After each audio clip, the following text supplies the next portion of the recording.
It's black to move. At first, this position looks like a normal King's Indian defense. White has space in center, black has developed naturally, and nothing looks immediately dangerous. But there is one important detail. White's bishop on h4 is looking all the way down the diagonal toward black's queen on d8. So most players would be careful here.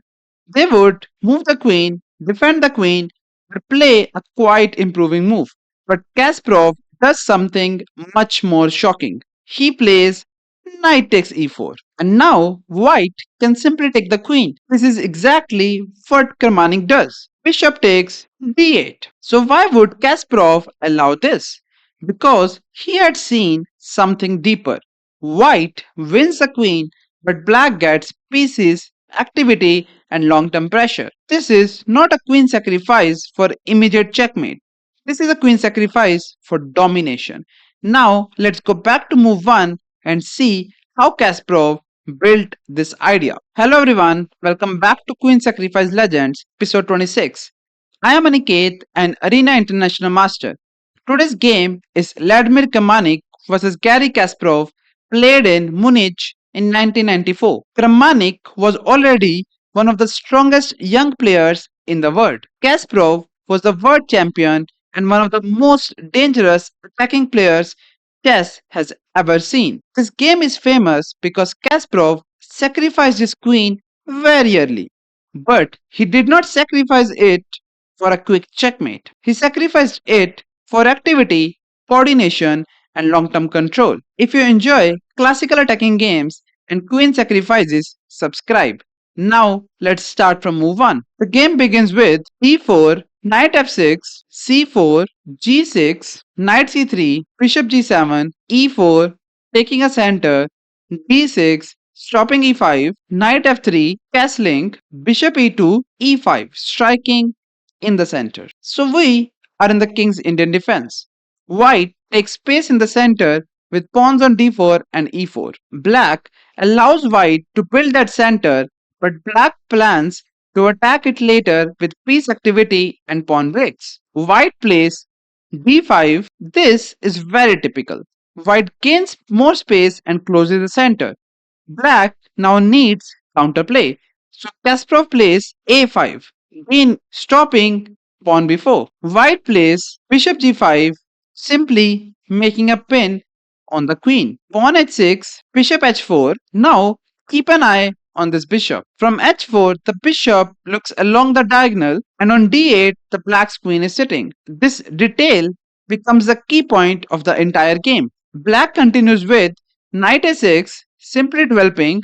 White castles, bishop d7, again a developing move. White plays knight d2 and hoping to play pawn f4, striking in the center, and black plays knight c5. So far, black is improving naturally.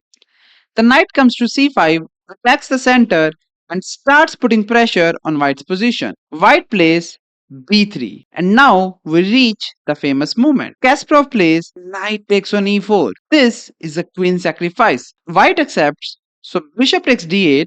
White has taken black's queen. Now, if you only count material, it looks like a disaster for black.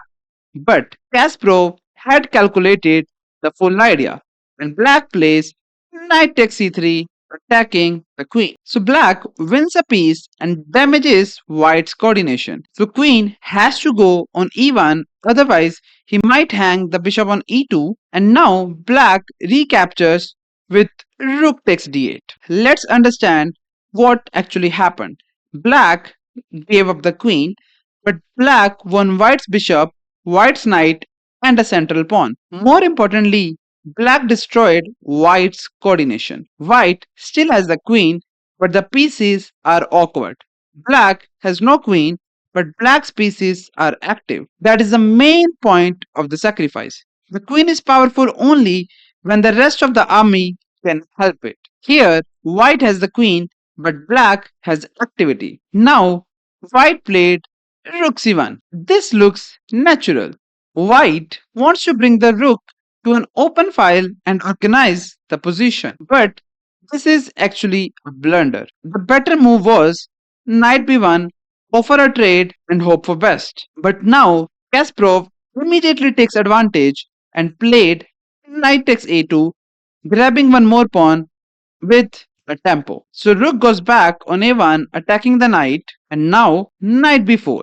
This is very important. The knight does not just escape, it lands on b4, which is an outpost. And it is also controlling the key squares and keeps disturbing white's position. White plays bishop d1, opening the queen, and black plays pawn e4, attacking the rook with the bishop. White's queen is still on the board, but white's pieces are not working together.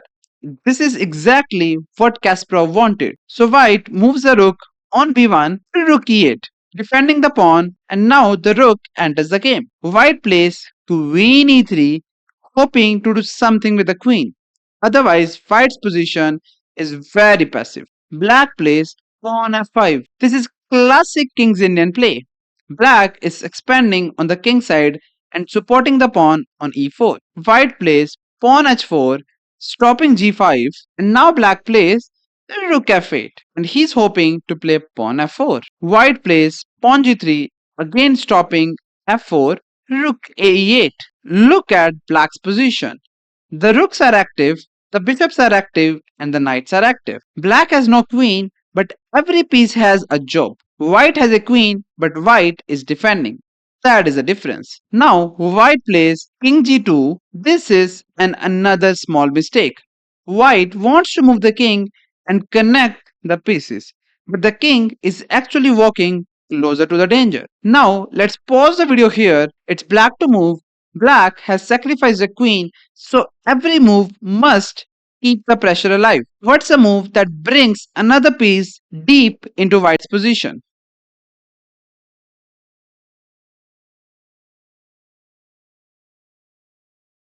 Kasparov plays knight d3. This is a powerful move. The knight jumps into the heart of white's camp. It controls important squares.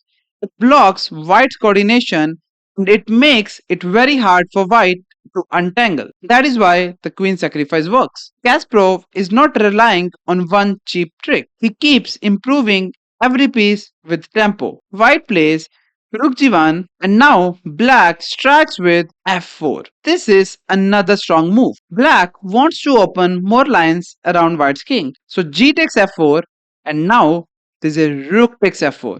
And he is threatening to take on f2 and then win the queen if queen captures back.